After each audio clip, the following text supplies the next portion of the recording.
The Honorable Osoro, member for South Mukirango.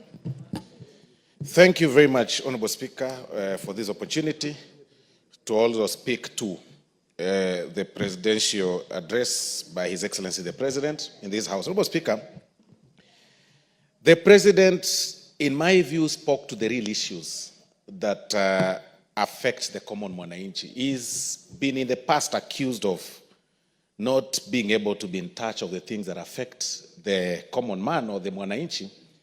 But from the presidential address that he gave last week, from his speech, I mean, really, you don't need to be a rocket scientist to identify the things that he said that directly touch on the common mwananchi and the realities, despite the challenge that we have as a country, where people are naturally negative at times, and it's really a situation as we are facing right now. But I'll be very specific on the things that he spoke to, especially on the issues of health, the issues of education, and the issues of ADANI, Honorable Speaker, and even the issues of the cost of living. Because it's a fact, we all live in this country, starting even from the issue of the cost of living, Honorable Speaker, that at the point the President took over power as the President of this country, the common commodities, the food prices in terms of the unga prices, which is our staple food, Honorable Speaker, was very high at that point. Not anymore, because of the measures that have been put to make sure we increase our production. That he spoke to, and it's a fact. He also spoke about the economy. He talked about the dollar. The exchange rate of the dollar against the shilling wasn't as is not as it were when he took over power. That is also a fact, Honorable Speaker. But more importantly, on a thing that touches on the common mwananchi, Honorable Speaker, that is so dear to so many of us, Honorable Speaker, is the issue of the social health scheme, Honorable Speaker. Several people who do not really understand how the social health scheme works, Honorable Speaker, and who do not want to understand, are opposing a very noble idea. A very noble idea. Because on one point, you want leaders that you elect to bring change. I have never understood. But on the other point, when they bring change, you also raise questions and say, we need to go back to the status quo. You complain that NHIF is not working. It hasn't been working. People are making unscrupulous claims. And that is on one part.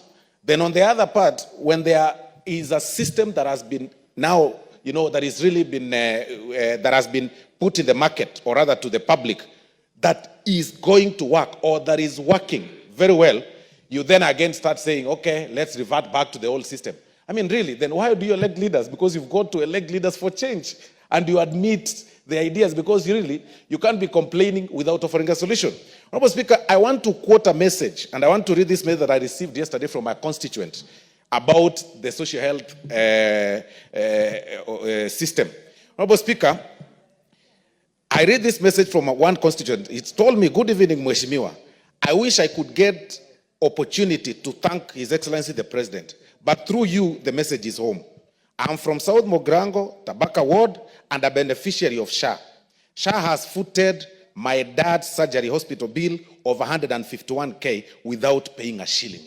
Honorable Speaker, these are people who are sending us messages when they had challenges to invite us for medical fundraisers.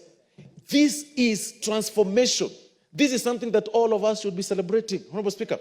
And the President spoke in huge language, Honorable Speaker, encouraging members to also tell the members of public to register in large numbers, Honorable Speaker, because this is now what we call the universal health coverage system, Honorable Speaker, and it's really working, Honorable Speaker. So on this one, he spoke to the real issues. Then he spoke again to the issues that are bedeviling this country, the issue of femicides, the issue of the gender-based violence, where one wakes up one morning and decides to make his wife or girlfriend or a woman a punching bag, besides even killing them. Some of them torture them. And it's really shocking.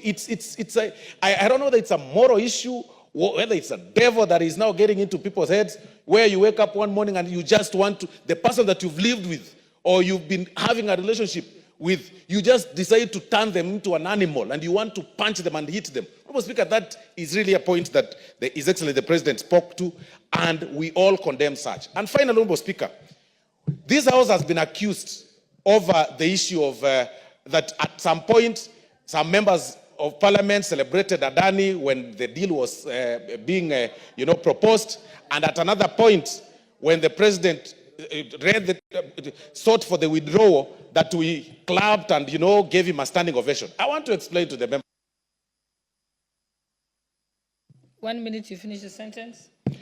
I want to explain to the members of the public that it is indeed true. We celebrated initially when that proposal came to us because, number one, we agreed to the fact that our airport is not doing well. We agree that it's not looking very well. We do not want to borrow loans to make it. Then we do not want, Honorable Speaker, to also do what? We have no other option of making that airport, Honorable Speaker, other than PPP, Honorable Speaker. So we were very happy that there was a PPP. But at that point in time, Honorable Speaker, we did not know that ADANI had an issue of corruption. It was speculations and all those kind of things.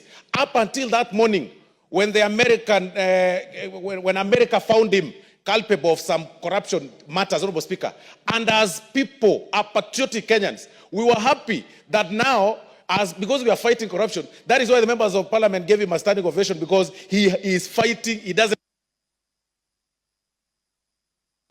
Thank you. The Honorable Member for Mandera South.